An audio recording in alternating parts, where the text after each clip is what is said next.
Saksakallan gunarnavasya Vande Guru Sri Charanarabindam.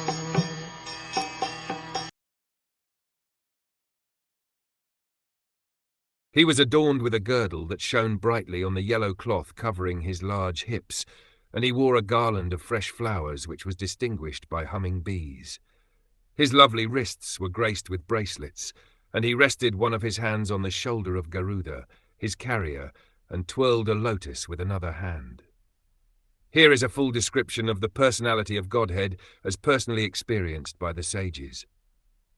The Lord's personal body was covered with yellow robes, and his waist was thin. In Vaikuntha, whenever there is a flower garland on the chest of the personality of Godhead or any one of his associates, it is described that the humming bees are there. All these features were very beautiful and attractive for the devotees. One of the Lord's hands rested on his carrier, Garuda, and in another hand he twirled a lotus flower. These are personal characteristics of the personality of Godhead, Narayana. His countenance was distinguished by cheeks that enhanced the beauty of his alligator-shaped pendants, which outshone lightning. His nose was prominent, and his head was covered with a gem-studded crown. A charming necklace hung between his stout arms, and his neck was adorned with the gem known by the name Kaustuba. The exquisite beauty of Narayana, being many times magnified by the intelligence of his devotees, was so attractive that it defeated the pride of the goddess of fortune in being the most beautiful. My dear demigods, the Lord who thus manifested himself is worshipable by me, by Lord Shiva, and by all of you. The sages regarded him with unsated eyes and joyously bowed their heads at his lotus feet. The beauty of the Lord was so enchanting that it could not be sufficiently described. The goddess of fortune is supposed to be the most beautiful sight within the spiritual and material creations of the Lord. She has a sense of being the most beautiful, yet her beauty was defeated when the Lord appeared. In other words, the beauty of the goddess of fortune is secondary in the presence of the Lord. In the words of Vaishnava poets, it is said that the Lord's beauty is so enchanting that it defeats hundreds of thousands of cupids. He is therefore called Madan Mohan. It is also described that the Lord sometimes becomes mad after the beauty of Radharani. Poets describe that under those circumstances, although Lord Krishna is Madan Mohan, he becomes Madan Daha, or enchanted by the beauty of Radharani. Actually, the Lord's beauty is super excellent, surpassing even the beauty of Lakshmi in Vaikuntha. The devotees of the Lord in the Vaikuntha planets want to see the Lord as the most beautiful, but the devotees in Gokula or Krishna Loka want to see Radharani as more beautiful than Krishna. The adjustment is that the Lord, being Bhakta Vatsala, or one who wants to please his devotees, assumes such features so that devotees like Lord Brahma, Lord Shiva, and other demigods may be pleased. Here also, for the devotee sages, the Kumars, the Lord appeared in his most beautiful feature, and they continued to see him without satiation and wanted to continue seeing him more and more. When the breeze carrying the aroma of tulasi, leaves from the toes of the lotus feet of the personality of Godhead, entered the nostrils of those sages, they experienced a change both in body and in mind, even though they were attached to the impersonal Brahm understanding. The Lord's beautiful face appeared to them like the inside of a blue lotus, and the Lord's smile appeared to be a blossoming jasmine flower. After seeing the face of the Lord, the sages were fully satisfied, and when they wanted to see him further, they looked upon the nails of his lotus feet, which resembled rubies. Thus they viewed the Lord's transcendental body again and again, and so they finally achieved meditation on the Lord's personal feature. This is the form of the Lord which is meditated upon by the followers of the yoga process, and it is pleasing to the yogis in meditation. It is not imaginary but factual, as proved by great yogis. The Lord is full in 8 kinds of achievement, but for others these achievements are not possible in full perfection. The success of the yoga process is very nicely described here. It is specifically mentioned that the form of the Lord as 4-handed Narayan is the object of meditation for the followers of Yogmarga.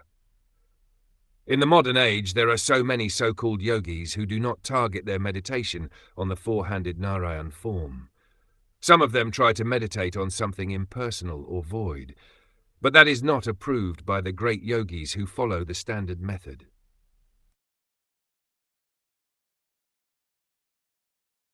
The real Yogmarga process is to control the senses, sit in a solitary and sanctified place, and meditate on the four-handed form of Narayana, decorated as described in this chapter as he appeared before the four sages. This Narayan form is Krishna's expansion. Therefore, the Krishna consciousness movement which is now spreading is the real, topmost process of yoga practice. Krishna consciousness is the highest yoga performance by trained devotional yogis. Despite all the allurement of yoga practice, the 8 kinds of yogic perfections are hardly achievable by the common man. But here it is described that the Lord, who appeared before the four sages, is himself full of all 8 of those perfections. The highest Yogmarga process is to concentrate the mind 24 hours a day on Krishna. This is called Krishna consciousness. The yoga system, as described in Srimad Bhagwatam and Bhagavad Gita, or as recommended in the Patanjali yoga process, is different from the nowadays practiced Hatha yoga as it is generally understood in the Western countries. Real yoga practice is to control the senses and, after such control is established, to concentrate the mind on the Narayan form of the Supreme Personality of Godhead, Sri Krishna. Lord Krishna is the original personality of Godhead, and all the other Vishnu forms, with 4 hands decorated with conch, lotus, club and wheel, are plenary expansions of Krishna. In Bhagavad Gita it is recommended that one meditate upon the form of the Lord. To practice concentration of the mind, one has to sit with the head and the back in a straight line, and one must practice in a secluded place, sanctified by a sacred atmosphere. The yogi should observe the rules and regulations of brahmacharya to strictly live a life of self-restraint and celibacy. One cannot practice yoga in a congested city, living a life of extravagancy, including unrestricted sex indulgence and adultery of the tongue. Yoga practice necessitates controlling the senses, and the beginning of sense control is to control the tongue.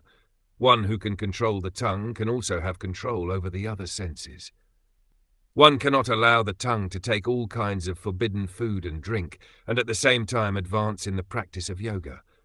It is a very regrettable fact that many unauthorized so-called yogis come to the Western countries and exploit people's inclination towards yoga practice. Such unauthorized yogis even dare to say publicly that one can indulge in the habit of drinking and at the same time practice meditation. 5,000 years ago, Lord Krishna recommended yoga practice to Arjuna, but Arjuna frankly expressed his inability to follow the stringent rules and regulations of the yoga system. One should be very practical in every field of activities and should not waste his valuable time in practicing useless gymnastic feats in the name of yoga. Real yoga is to search out the 4-handed supersoul within one's heart and see him perpetually in meditation. Such continued meditation is called samadhi, and the object of this meditation is the 4-handed Narayan, with bodily decorations as described in this chapter of Srimad Bhagwatam. If, however, one wants to meditate upon something void or impersonal, it will take a very long time before he achieves success in yoga practice. We cannot concentrate our mind on something void or impersonal. Real yoga is to fix the mind on the form of the Lord, the 4-handed Narayan who is sitting in everyone's heart. By meditation, one can understand that God is seated within one's heart. Even if one does not know it, God is seated within the heart of everyone. Not only is he seated in the heart of the human being, but he is also within the hearts of cats and dogs. Bhagavad Gita certifies this fact by the declaration of the Lord, Ishvara Sarva Bhutanam Hriddeshe. The Ishvara, the supreme controller of the world, is seated in the heart of everyone. Not only is he in everyone's heart, but he is also present within the atom. No place is vacant or devoid of the presence of the Lord. That is the statement of Ishopanishad. God is present everywhere, and his right of proprietorship applies to everything. The feature of the Lord by which he is present everywhere is called Paramatma. Atma means the individual soul, and Paramatma means the individual supersoul. Both Atma and Paramatma are individual persons. The difference between Atma and Paramatma is that the Atma, or the soul, is present only in a particular body, whereas the Paramatma is present everywhere. In this connection, the example of the sun is very nice. An individual person may be situated in one place, but the sun, even though a similar individual entity, is present on the head of every individual person. In Bhagavad Gita, this is explained. Therefore, even though the qualities of all entities, including the Lord, are equal, the supersoul is different from the individual soul by quantitative power of expansion. The Lord, or the supersoul, can expand himself into millions of different forms, whereas the individual soul cannot do so. The supersoul, being seated in everyone's heart, can witness everyone's activities, past, present, and future. In the Upanishads, the supersoul is described as being seated with the individual soul as friend and witness. As a friend, the Lord is always anxious to get back his friend, the individual soul, and bring him back home, back to Godhead. As a witness, he is the bestower of all benedictions, and he endows each individual with the result of his actions. The supersoul gives the individual soul all facilities to achieve whatever he desires to enjoy in this material world. Suffering is a reaction to the living entity's propensity to try to lord it over the material world. But the Lord instructs his friend, the individual soul, who is also his son, to give up all other engagements and simply surrender unto him for perpetual bliss and an eternal life full of knowledge. This is the last instruction of Bhagavad Gita, the most authorized and widely read book on all varieties of yoga. Thus the last word of Bhagavad Gita is the last word in the perfection of yoga. It is stated in Bhagavad Gita that a person who is always absorbed in Krishna consciousness is the topmost yogi. What is Krishna consciousness? As the individual soul is present by his consciousness throughout his entire body, so the supersoul, or Paramatma, is present throughout the whole creation by superconsciousness. This superconscious energy is imitated by the individual soul, who has limited consciousness. I can understand what is going on within my limited body, but I cannot feel what is going on in another's body. I am present throughout my body by my consciousness, but my consciousness is not present in another's body. The supersoul, or Paramatma, however, being present everywhere and within everyone, is also conscious of everyone's existence. The theory that the soul and the supersoul are one is not acceptable because it is not confirmed by authoritative Vedic literature. The individual soul's consciousness cannot act in superconsciousness. This superconsciousness can be achieved, however, by dovetailing individual consciousness with the consciousness of the Supreme. This dovetailing process is called surrender, or Krishna consciousness. From the teachings of Bhagavad Gita, we learn very clearly that Arjuna, in the beginning, did not want to fight with his brothers and relatives, but after understanding Bhagavad Gita, he dovetailed his consciousness with the superconsciousness of Krishna. He was then in Krishna consciousness. A person in full Krishna consciousness acts by the dictation of Krishna. In the beginning of Krishna consciousness, dictation is received through the transparent medium of the spiritual master. When one is sufficiently trained and acts in submissive faith and love for Krishna under the direction of the bona fide spiritual master, the dovetailing process becomes more firm and accurate.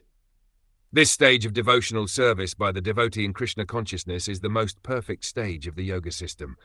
At this stage, Krishna, or the supersoul, dictates from within, while from without the devotee is helped by the spiritual master, who is the bona fide representative of Krishna. From within, he helps the devotee as Kaitya, for he is seated within the heart of everyone. Understanding that God is seated within everyone's heart is not, however, sufficient. One has to be acquainted with God from both within and without, and one must take dictation from within and without to act in Krishna consciousness. This is the highest perfectional stage of the human form of life and the topmost perfection of all yoga. For a perfect yogi, there are 8 kinds of superachievements. One can become lighter than air, one can become smaller than the atom, one can become bigger than a mountain, one can achieve whatever he desires, one can control like the Lord, and so on. But when one rises to the perfectional stage of receiving dictation from the Lord, that is greater than any stage of material achievements above mentioned. The breathing exercise of the yoga system, which is generally practiced, is just the beginning. Meditation on the Supersoul is just another step forward, but to obtain direct contact with the Supersoul and take dictation from him is the highest perfectional stage. The breathing exercises of meditation practice were very difficult even 5,000 years ago, otherwise Arjun would not have rejected the proposal of Krishna that he adopt this system. This age of Kali is called the Fallen Age. In this age, people in general are short-living and very slow to understand self-realization or spiritual life. They are mostly unfortunate, and therefore if someone is a little bit interested in self-realization, he is likely to be misguided by so many frauds. The only way to realize the perfect stage of yoga is to follow the principles of Bhagavad Gita as practiced by Lord Chaitanya.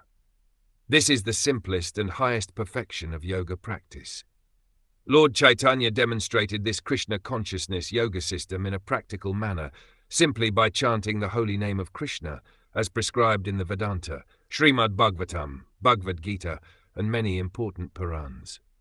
The largest number of Indians follow this yoga process, and in the United States it is gradually spreading in many cities.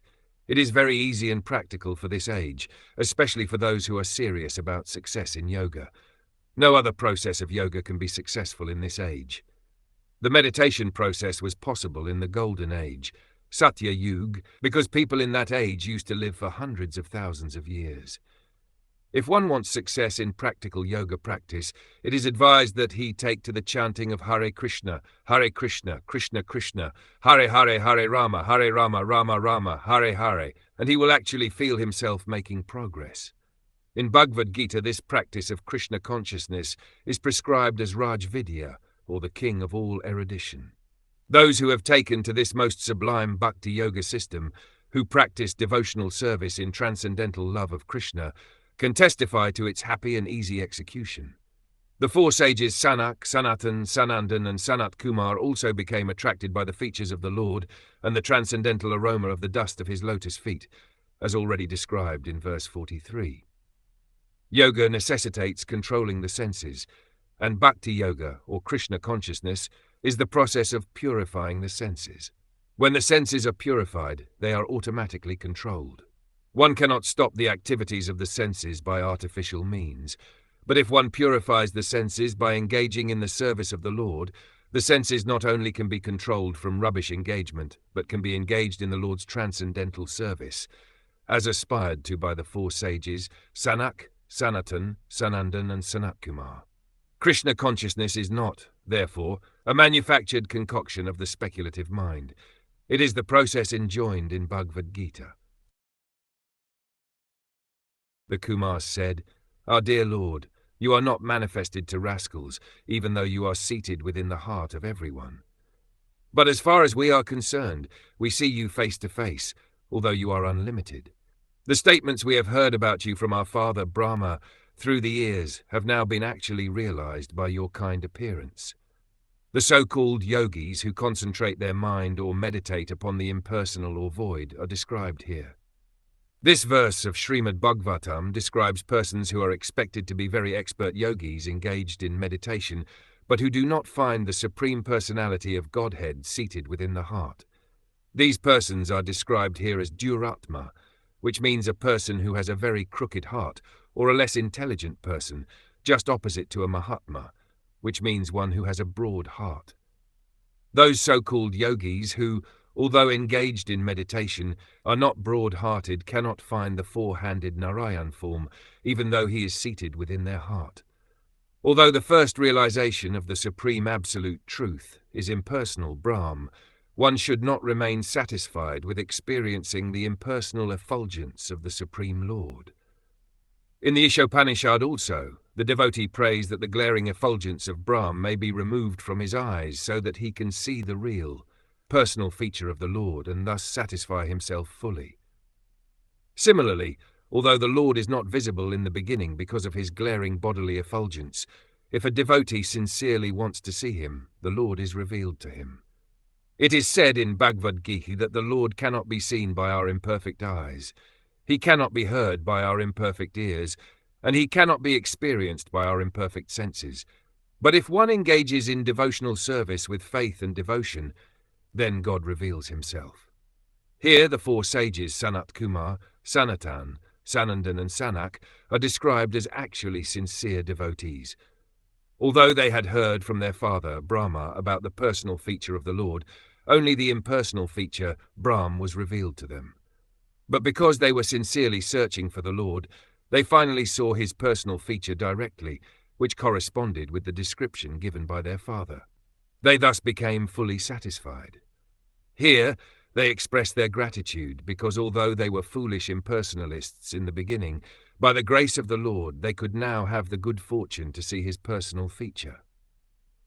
Another significant aspect of this verse is that the sages describe their experience of hearing from their father Brahma, who was born of the Lord directly. In other words, the disciplic succession from the Lord to Brahma, and from Brahma to Narad, and from Narad to Vyasa, and so on, is accepted here.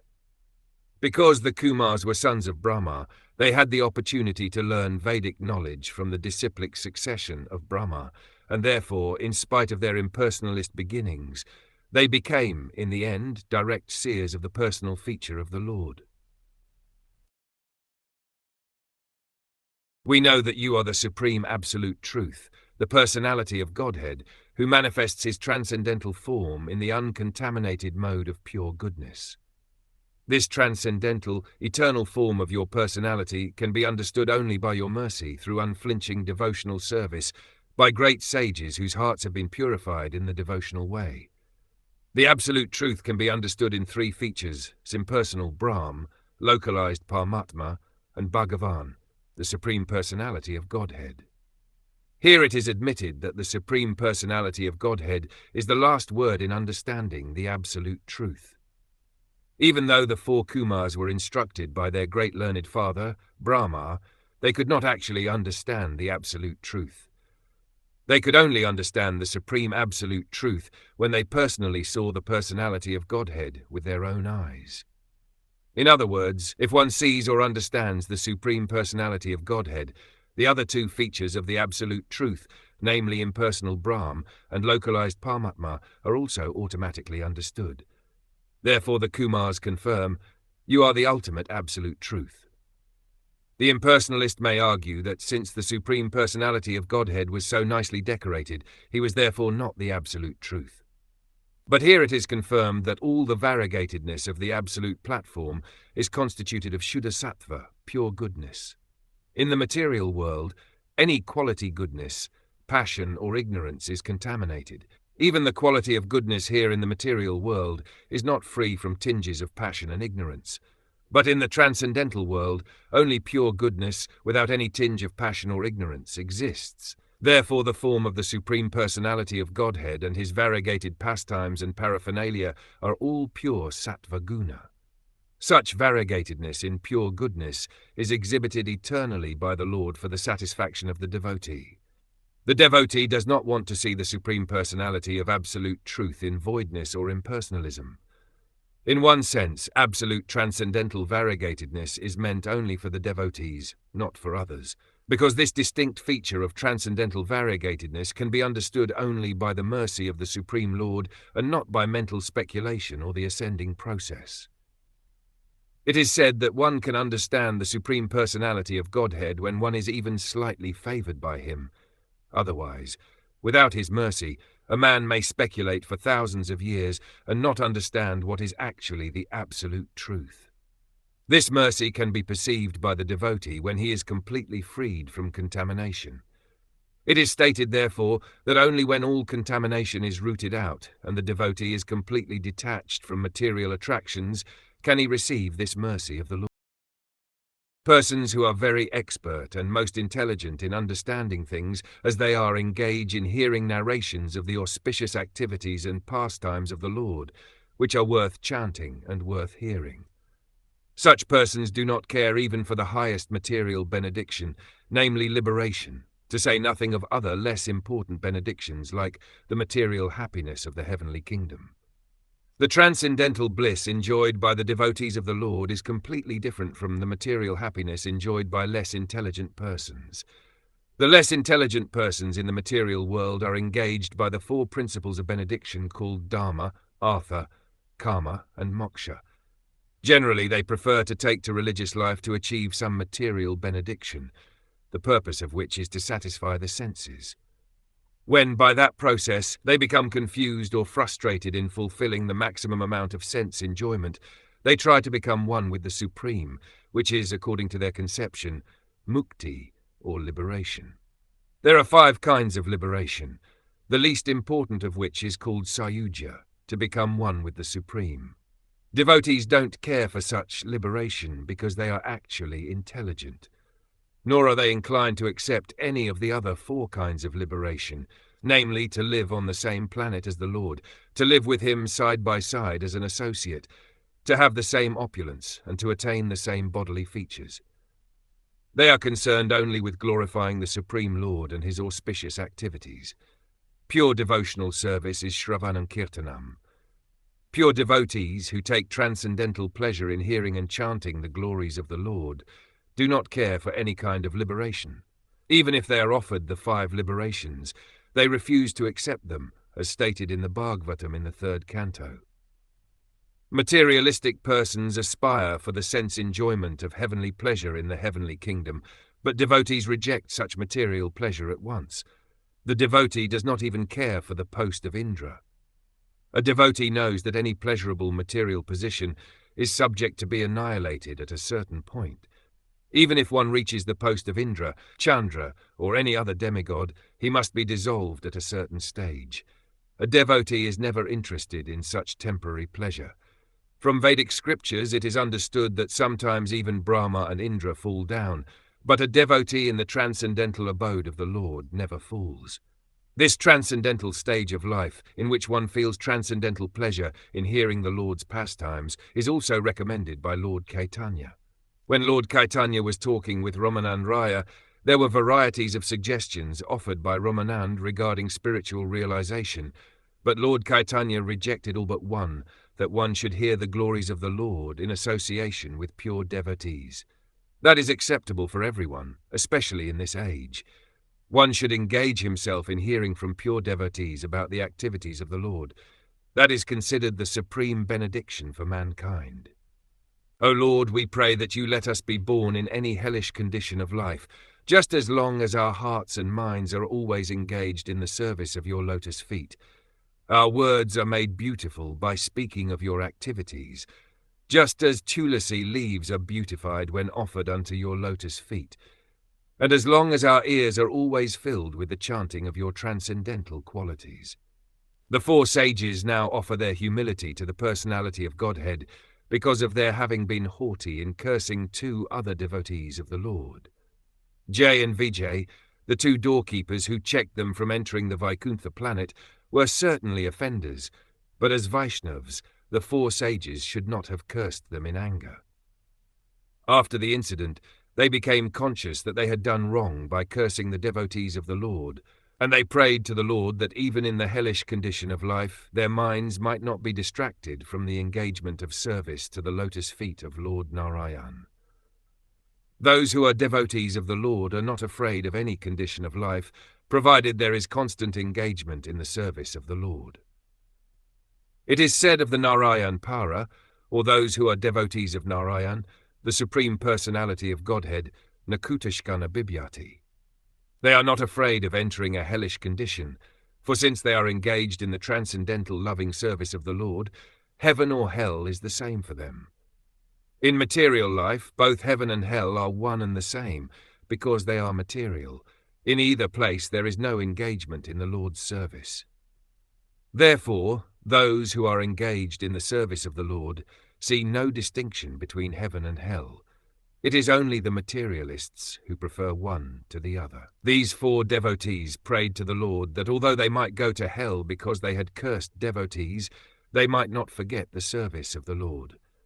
The transcendental loving service of the Lord is performed in 3 ways, with the body, with the mind, and with words.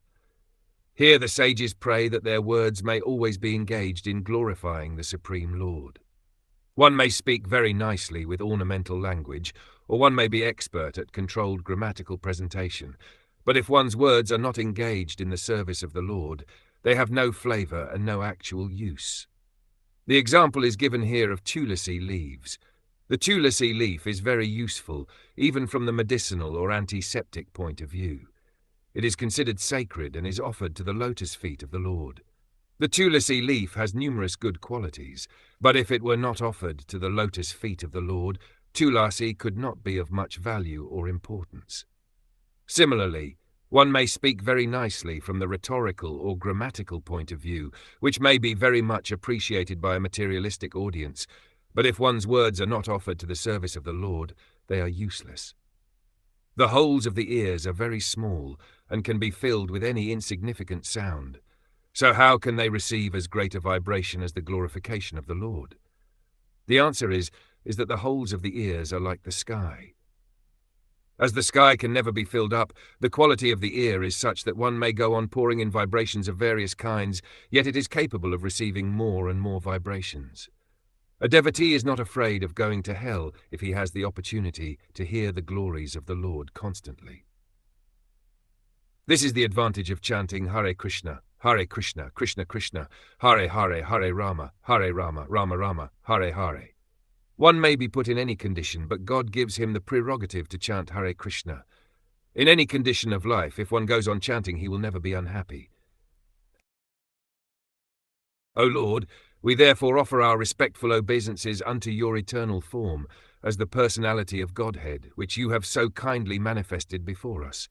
Your supreme, eternal form cannot be seen by unfortunate, less intelligent persons, but we are so much satisfied in our mind and vision to see it. The four sages were impersonalists in the beginning of their spiritual life, but afterwards, by the grace of their father and spiritual master Brahma, they understood the eternal spiritual form of the Lord and felt completely satisfied. In other words, the transcendentalists who aspire to the impersonal Brahm or localized Paramatma are not fully satisfied and still hanker for more. Even if they are satisfied in their minds, still, transcendentally, their eyes are not satisfied. But as soon as such persons come to realize the supreme personality of Godhead, they are satisfied in all respects. In other words, they become devotees and want to see the form of the Lord continually. It is confirmed in the Brahm Samhita that one who has developed transcendental love of Krishna by smearing his eyes with the ointment of love sees constantly the eternal form of the Lord. The particular word used in this connection, anatmanam, signifies those who have no control over the mind and senses and who therefore speculate and want to become one with the Lord. Such persons cannot have the pleasure of seeing the eternal form of the Lord. For the impersonalists and the so-called yogis, the Lord is always hidden by the curtain of Yogmaya. Bhagavad Gita says that even when Lord Krishna was seen by everyone while he was present on the surface of the earth, the impersonalists and the so-called yogis could not see him because they were devoid of devotional eyesight. The theory of the impersonalists and so-called yogis is that the Supreme Lord assumes a particular form when he comes in touch with Maya, although actually he has no form. This very conception of the impersonalists and so-called yogis checks them from seeing the Supreme Personality of Godhead as he is. The Lord, therefore, is always beyond the sight of such non-devotees. The four sages felt so much obliged to the Lord that they offered their respectful obeisances unto him again and again.